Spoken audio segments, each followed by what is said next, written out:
नमस्कार।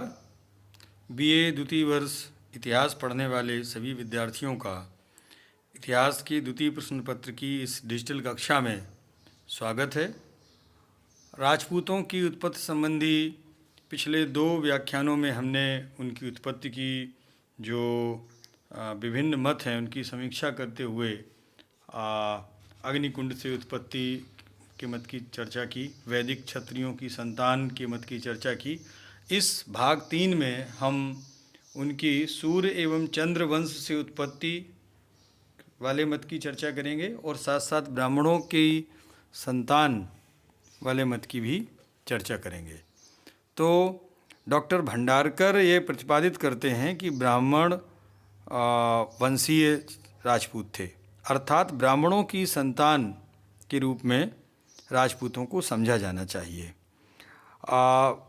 वे प्रतिपादित करते हैं कि राजपूत विदेशी ब्राह्मणों की संतान हैं।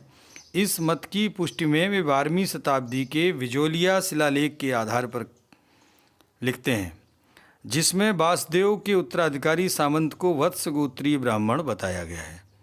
भंडारकर साहब बताते हैं कि राजशेखर ब्राह्मण का विवाह अवंती कन्या के साथ होना इस बात का अकाट्य प्रमाण है कि चौहानों की उत्पत्ति ब्राह्मण वंश से हुई है। कायम खां रासों में भी चौहानों को वत्स का वंशज बताया गया है, जो जमदग्नि गोत्र से था। आबू एवं सुंडा विलेख इस तथ्य को प्रमाणित करते हैं। इसी प्रकार 13वीं शताब्दी के चित्तौड़ एवं अचलेश्वर अभिलेखों के आधार पर उन्होंने राजस्थान के सिसोदिया या गोहिल राजपूतों को भी ब्राह्मण कुली बताने का प्रयत्न किया है। वे गोहिलों की उत्पत्ति नागर ब्राह्मणों से मानते हैं। आधुनिक इतिहासकार डॉक्टर गोपीनाथ शर्मा भी मेवाड़ के गोहिलों को नागर जाति के ब्राह्मण गोहे दत्त का वंशज बताते हैं। जयदेव के गीत गोविंद की टीका में मेवाड़ के महाराणा कुंभा भी ये स्वीकार करते हैं कि गोहिल नागर ब्राह्मण गोहे दत्त के कुल के ही हैं। मंडोर यानी आज का जोधपुर के पास के प्रतिहार राजपूत भी ब्राह्मणों की संतति मानते हैं। यानी मंडोर के प्रतिहार राजपूत भी ब्राह्मणों की संतति के रूप में अपने आप को स्वीकार करते हैं। इनके पूर्वज भी ब्राह्मण हरिश्चंद्र तथा उसकी पत्नी मादरा की ही संतान थे। इसी प्रकार आबू के प्रतिहार मुनि वशिष्ठ की संतान अपने को बताते हैं। डॉक्टर विसेंट स्मिथ चंदेल राजपूतों की उत्पत्ति मध्य भारत की गौड़ जात से बताते हैं।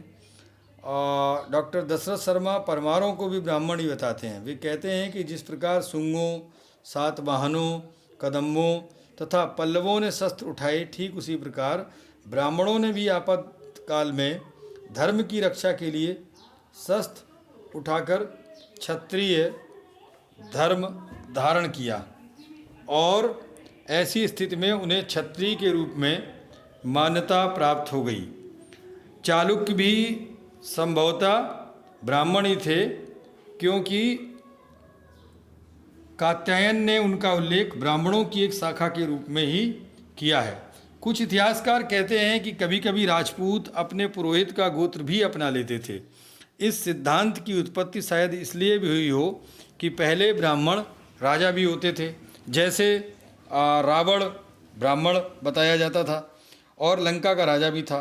कहीं कहीं पर ब्राह्मण राजा से भी उच्च होते थे। अयोध्या के राजा दशरथ और मिथिला के राजा जनक ब्राह्मण ऋषि विश्वामित्र से हाथ जोड़कर वार्ता किया करते थे।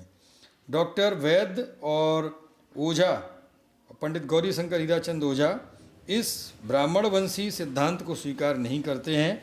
इस संबंध में वे तर्क देते हैं कि अनेक अभिलेखों में विप्र, द्विज, ब्रह्मक्षत्री आदि शब्दों का प्रयोग हुआ है, जिनके आधार पर ही डॉक्टर भंडारकर को राजपूतों की उत्पत्ति के संबंध में भ्रांति हुई है। साथ ही वे यह भी मानते हैं कि इन शब्दों का प्रयोग ब्राह्मणों के लिए न होकर क्षत्रिय जाति के लिए ही हुआ है।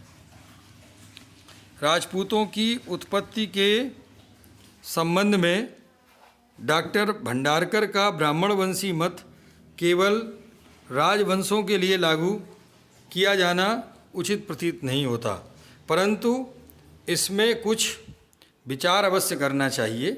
डॉक्टर गोपीनाथ शर्मा लिखते हैं कि कुंभलगढ़ प्रशस्त द्वितीय पट्टिका की खोज और उसके पद्यांशों का संपादन उन्हें इस निर्णय पर पहुंचाते हैं कि गोहल वंशी बाप्पा रावल आनंदपुर के ब्राह्मण वंश के थे और उन्होंने हारीत ऋषि की अनुकंपा से नागदा में शासक की प्रतिष्ठा को प्राप्त किया था।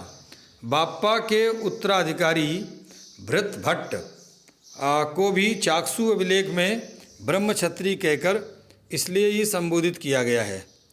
उसे ब्राह्मण संज्ञा का क्षत्रियत्व प्राप्त हुआ था। चाहे हम द्विज अथवा ब्रह्मक्षत्रिय शब्दों का ब्राह्मण या क्षत्रिय जिसके लिए भी प्रयोग करें, परंतु वास्तव में प्राचीन लेखों में विप्र शब्द का प्रयोग राजपूती वंशों के लिए ही किया गया है, जिससे यह प्रमाणित होता है कि वे ब्राह्मणों की ही संतान थे। भारत का इतिहास ऐसे अनेक उद्धरणों को प्रस्तुत करता है जहाँ आरंभ में ब्राह्मण होते हुए भी कई राजघराने क्षत्रिय पद से अलंकृत किए गए, जिनमें से कंड एवं शुंग प्रमुख हैं। अब एक अन्य मत की बात करें तो सूर्य एवं चंद्र वंश से उत्पत्ति भी राजपूतों की प्रतिपादित की जाती है। राजपूतों की उत्पत्ति के संबंध में यह मत है कि राजपूत सूर्य व चंद्र के वंशज थे।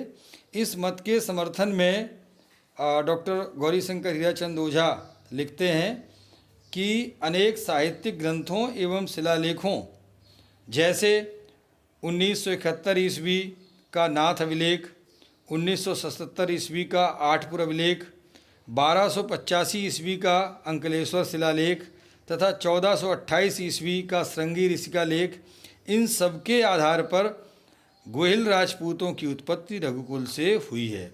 हमीर महाकाव्य, पृथ्वीराज विजय तथा सुरजन चरित चौहानों को क्षत्रिय ही निर्दिष्ट करते हैं।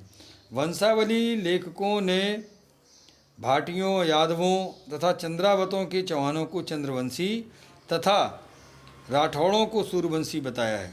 ओझा कहते हैं कि इन सब आधारों से केवल यही सिद्ध होता है कि राजपूत प्राचीन क्षत्रियों के ही वंशज हैं और जो विद्वान ऐसा नहीं मानते उनके कथन प्रमाण योग्य नहीं है। चारणों ने 10वीं शताब्दी में जब राजपूतों का इतिहास लिखना प्रारंभ किया, उसमें उन्होंने राजपूतों को सूर्य व चंद्र के ही वंशज बताया, किंतु ऐसा प्रतीत होता है कि जब अन्य लोगों ने अपने उद्भव के संबंध में दैवी सिद्धांत प्रचलित किया, तब क्षत्रियों ने भी स्वयं को भगवान राम के वंशज कहना प्रारंभ कर दिया और ऐसी स्थिति में चारणों ने भी अपने रक्षकों को महान बताने के लिए ही इसे स्वीकृति दे दी। कुछ शिलालेखों में भी राजपूतों को सूर्य व चंद्रवंशी बताया गया है। उदाहरणार्थ 1230 ईस्वी में तेजपाल मंदिर से प्राप्त एक शिलालेख में धूम्रपाल नरेश को सूर्यवंशी कहा गया है। 1274 ईस्वी में चित्तौड़ के एक शिलालेख तथा सीकर में हर्षनाथ मंदिर से प्राप्त शिलालेख में चौहानों को सूर्य के वंशज ही बताया गया है। पुराणों में भी विशेषकर अग्निपुराण में कहा गया है कि सूर्यवंशी राम और लवकुश तथा चंद्रवंशी कृष्ण और अर्जुन के वंशज राजपूत ही थे। स्वयं राजपूतों ने भी इसे स्वीकार किया है। वेद व्यास भी सूर्य सुत मनु से लेकर रामचंद्र तथा सूर्यवंशी 57 शासकों का उल्लेख करते हैं। इन्हीं आधारों पर श्री गहलोत भी लिखते हैं कि राजपूत ना तो अनार्यों की संतान है और ना ही विदेशियों के वंशज, जैसा कि कुछ पाश्चात्य विद्वान बताते हैं, बल्कि वे तो वैदिक और पौराणिक काल में उग्र, राजन्य, क्षत्रिय आदि नामों से विख्यात सूर्य व चंद्रवंशी क्षत्रियों की ही संतति हैं। डॉक्टर दशरथ शर्मा ने भी इस मत का समर्थन किया है, परंतु इस सिद्धांत को सभी राजपूतों की उत्पत्ति के लिए स्वीकार करना उचित प्रतीत नहीं होता है, क्योंकि राजपूतों को सूर्य के वंशज बताते हुए उनका वंशक्रम प्रथम सूर्यवंशी राजा इक्ष्वाक से जोड़ दिया गया है, बल्कि चारणों और भाटों ने तो राजपूतों का संबंध विष्णु, इंद्र, पद्मनाभ आदि से जोड़ते हुए एक काल्पनिक वंशावली ही बना दी है। स्पष्ट है कि जो विद्वान राजपूतों को सूर्य व चंद्र से समीकृत करते हैं, वे भी इस संबंध में किसी निश्चय पर नहीं पहुंच पाते हैं। तो इतना स्वीकार किया जा सकता है कि 11वीं शताब्दी में राजपूतों का क्षत्रियत्व स्वीकार कर लिया गया था। क्षत्रिय धर्म के अनुसार इन्होंने विदेशी आक्रमणकारियों से सफलतापूर्वक संघर्ष किया। शनै शनै ये सिद्धांत लोकप्रिय होता गया और इसे मान्यता भी दी जाने लगी। तो इस प्रकार जो राजपूतों की उत्पत्ति संबंधी सूर्य और चंद्रवंश से उत्पत्ति का मत है, यह भी विचार करने योग्य है। और आगे के भाग में हम इनकी विदेशियों से किस प्रकार उत्पत्ति लोगों ने निर्धारित करने का प्रयास किया है, तथा गुर्जर वंशी मत भी एक राजपूतों के संदर्भ में उल्लेखनीय है। इन दोनों मतों की चर्चा हम अगले भाग में करेंगे।